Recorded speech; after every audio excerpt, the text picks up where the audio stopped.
Daily. Taste the Daily. மணி கங்காதரன் என்னன்னா ஒரு சட்டமன்றம் நடக்குது. அதுல பிரதான எதிர்க்கட்சி நிறைய சந்தேகங்களை ஒரு பெருந்துயரத்தை பத்தி நிறைய சந்தேகங்களை முன்வைக்கிறாங்க. ஆனா அதுக்கு நான் பதில் சொல்ல மாட்டேன். உங்களுடைய கூட்டணியை பத்தி தான் நான் பேசுவேன்னு ஒரு ஆளும் அரசு நினைக்குது அப்படின்னா அவங்க உண்மையாலுமே பயப்படுறாங்கன்னு எடுத்துக்கலாமா, இல்லை அதெல்லாம் ஒரு பெரிய விஷயமே இல்லை அப்படின்னு பயமே இல்லாமல் இருக்கிறாங்களா? இல்லை, இப்போது கூட்டணியை பற்றி பேசுறதுக்கான பயம் என்னென்னா ஆட்சி மாற்றம் வரப்போகுதுன்றது அவங்களுக்கு தெரியும். திமுக தெரியும். அதனால தான் வந்து கூட்டணி பற்றி பேசுகிறாங்க. அங்கே நடந்த விஷயங்கள் என்ன, கரூரில் நடந்த விஷயங்கள் என்னென்னா மக்களுடைய எண்ணங்கள் பிரதிபலிப்பாக தான் எதிர்க்கட்சி தலைவர் மக்கள் எல்லாமே வந்து இந்த ஆட்சிக்கு கருப்பு கொடி காட்டுருக்காங்க. வீடுகளில் குடிசை வீடுகள்லேருந்து ஆரம்பித்து மாளிகை வீடுகள்லேருந்து எல்லாருமே டீ கடையிலேருந்து படிச்சுங்க படிக்காதுங்க ஏழை மக்கள் பாமர மக்கள் எல்லாருமே இது யார் காரணன்றதை மக்கள் பேசி கொண்டிருக்காங்க. அதனுடைய பிரதிபலிப்பாக தான் எடப்பாடி அண்ணா அவர்கள் அசெம்பிளியில் பேசுகிறாரு. அதை தடுக்கணும், மக்களுடைய பிரதிநிதியாக பேசுகிறார், தமிழ்நாட்டு மக்களுடைய பிரதிநிதியாக பேசுகிறது, அதை தடுக்கணுன்றத அந்த இதில் தான் இவங்க அந்த மாதிரியான ஒரு சூழ்நிலையை இவங்களுடைய கூட்டணியை பற்றி பேசுகிறாங்க.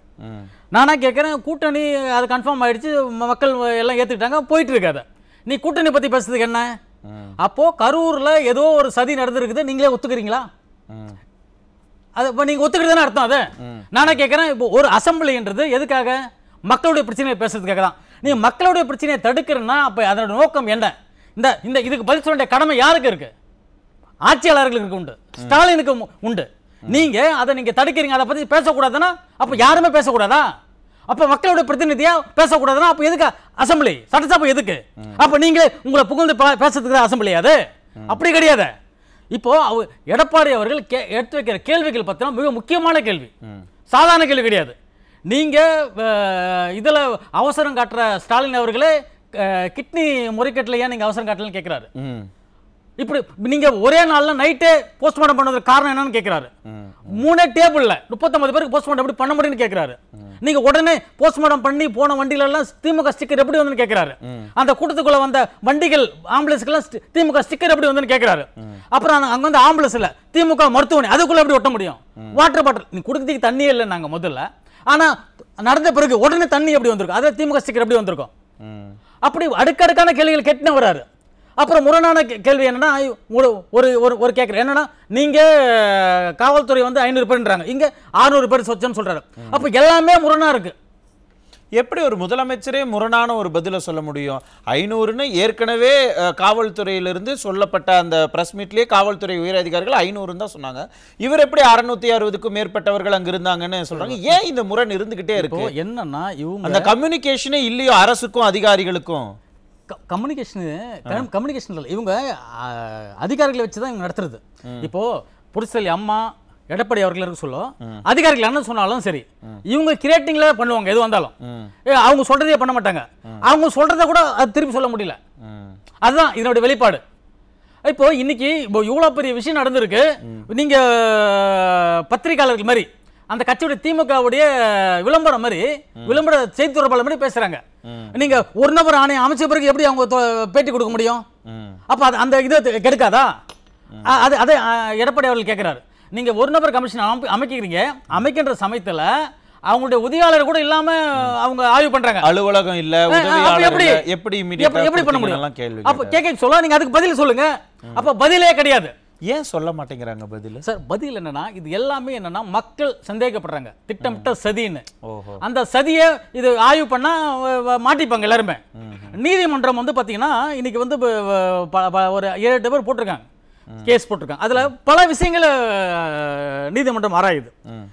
இதுல ஆராயுதல் என்னன்னா, ஒரு பெரிய விஷயங்கள் என்னன்னா, நீங்க வந்து இவங்களுக்கு வந்து புரியுது. இப்ப நீதிமன்றம் வந்து சிபிஐக்கெல்லாம் மாத்தி நிறைய விஷயங்களை எல்லாம் சொல்லி இருக்காங்க, குழு போட்டு அந்த நீதிமன்ற விசாரணையை. ஆனா அதற்கும் இப்ப இன்னைக்கு சட்டமன்றத்துல திமுக நடந்துக்கிறதுக்கும் என்ன சம்பந்தம் சார்? நீங்க டாஸ்மாக் வழக்கில் நீதிமன்றம் ஸ்டே கொடுத்தோன்னே ஸ்டாலின் அப்படியே எகிரி குதிச்சாரு, தொட்டுப்பார் அப்படின்னு. இப்ப என்னாச்சு? அதே நீதிமன்றம் சிபிஐ கொடுத்துருக்கு. இப்போ இதுக்கு பதில் சொல்லுங்க. நீங்க ஆட்சியாளர்கள் நடந்த தவறுகள் அதை சொல்றாங்க, ஆட்சியாளர் செய்த தவறுகள் மக்களுடைய நம்பிக்கையை இந்த நீதிமன்றம் நிலைநாட்டுன்ற அடிப்படையில் நான் சிபிஐ என்கொயரி கொடுக்குறேன்னு சொல்றாரு. அப்போ இதுல எவ்வளவு பெரிய வார்த்தை, அது பல விஷயங்களை அவர் அடுக்கிறாரு. சிங்கிள் பெஞ்சில இருந்து எப்படி நீங்க டபுள் பெஞ்சில இருந்து எப்படி சிங்கிள் பெஞ்சுக்கு எடுத்தீங்க, அப்படி நீங்க ஒரு இந்த கேஸ் அதெல்லாம் ஓகே சார், நீதிமன்றத்திலே அவ்வளவு கேள்விகள் இருக்கு. ஆனா பதில் சொல்ல வேண்டிய திமுக அரசாங்கம் ஒரு விதமான மௌனத்தோடு இதை கடந்து போறாங்களே ஏன்? கேட்ட கேள்விக்கு இல்லாம சம்பந்தமே இல்லாம ஒரு பதில் சொல்றாங்களே ஏன்? அதற்கு பின்னாடி இருக்கு அரசியல் காரணம். திமுக பொறுத்த வரைக்கும் என்னன்னா, கேட்ட கேள்விக்கு என்னைக்கும் பதில் சொல்ல மாட்டாங்க. ஏன்னா தவறு பண்ணவங்க மௌனமாக தான் இருப்பாங்க. ஓகே, இதுதான் அதோட வெளிப்பாடுகள். நீங்க கருணாநிதி காலத்துலேருந்து பார்க்கலாம், அவங்க தவறுகள் ஒன்றா இங்கே எதனா ஒன்று பேசினா அங்கே பேசுவாங்க. அமெரிக்காவில் நடக்கலையா, லண்டனில் பாருங்களா, காசாவுக்கு போயிட்டாரு, காசாவுக்கு போர் நிறுத்தத்துக்கு பற்றி பேசுகிறாரு ஸ்டாலின். இங்கே 41 பேர் செத்தான், அந்த அது யார்? தமிழக மக்கள் செத்து இருக்காங்க. நீங்கள் அதுக்கு என்ன பண்ணீங்க? அதுக்கான காரணங்கள் என்ன? அப்போ நீங்கள் இதெல்லாம் ஆய்வு பண்ணாமல், இதுக்கெல்லாம் இது பண்ணாமல் நீங்கள் வந்து காசாவை பற்றி பேசுறீங்க. அப்போ நீங்கள் காசாக்கு பிரதமரா இல்லை தமிழ்நாட்டுக்கு முதலமைச்சரா? நீங்கள் மக்கள் கேட்குறாங்க, அது பதில் சொல்லுங்க. இப்போ இவங்களுக்கெல்லாம் என்னன்னா, உடனே ஸ்டாலின் என்ன சொல்றாரு, டைமுக்கு லேட்டாக வந்துட்டாரு. நீங்கள் எத்தனை மணிக்கு டைம் கொடுத்தீங்க? 3 to 10 அந்த டைமுக்கு தானே வந்தாரு. அப்போ அந்த டைமுக்கு வந்துட்டாரு. அதுக்கப்புறம் வந்தா கூட நீங்க தானே பொறுப்பு சார். நானே கேட்குறேன், இந்த சட்டங்கள் அந்த காலத்திலேயே 1861க்கு முன்னாடி இந்த சட்டங்கள், காவல் தடுப்பு சட்டத்திலே சொல்றாங்க, மீட்டிங்க்கு என்னென்ன ரெகுலேஷன் கொடுக்கணும் எல்லாமே சொல்றாங்க. அப்போ இப்போ 2014 மத்திய அரசாங்கம் எப்படி வந்து மனித மேலாண்மை வந்து எப்படி கூட்ட நெரிசல் ஹேண்டில் பண்ணணும்னு சொல்லி ரெகுலேஷன் கொடுக்குறாங்க. என்னைக்குன்னா ஸ்டாலின் நீங்க அந்த அந்த மாநில பேரிடர் ஆணையத்தை பத்தி எதனா அதை பத்தி டிஸ்கஸ் பண்ணிருப்பீங்களா? அப்ப அதை பத்தி என்ன நாலேஜ் எதனா இருக்கா? நீங்க டிஸ்கஸ் பண்ணிருந்தா எதனா நடந்திருக்குமா?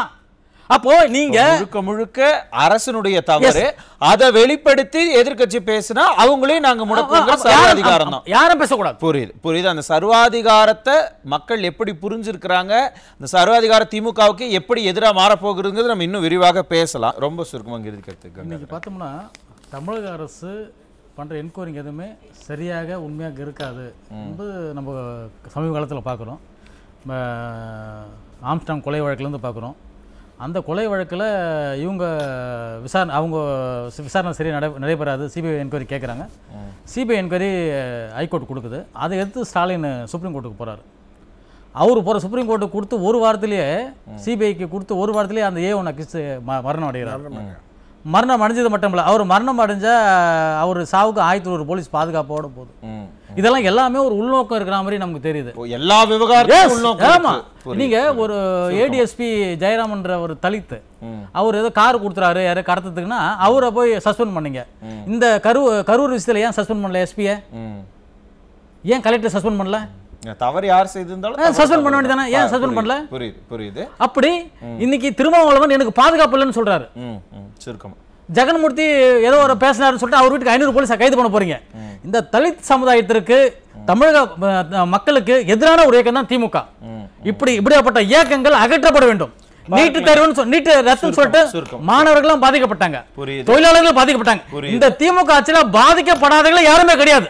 அதே போலதான் இந்த கரூர் விவகாரத்தில் பாதிக்கப்பட்டவங்களுக்கு நீதி கிடைக்கிறதா எல்லாருடைய எண்ணமும். இந்த திமுக அரசாங்கத்துக்கு இன்னும் எவ்வளவு பெரிய கெட்ட பேரை வாங்கி கொடுக்க போகுதா இல்லையாங்கிறது நம்ம பொறுத்திருந்து பார்க்கலாம்.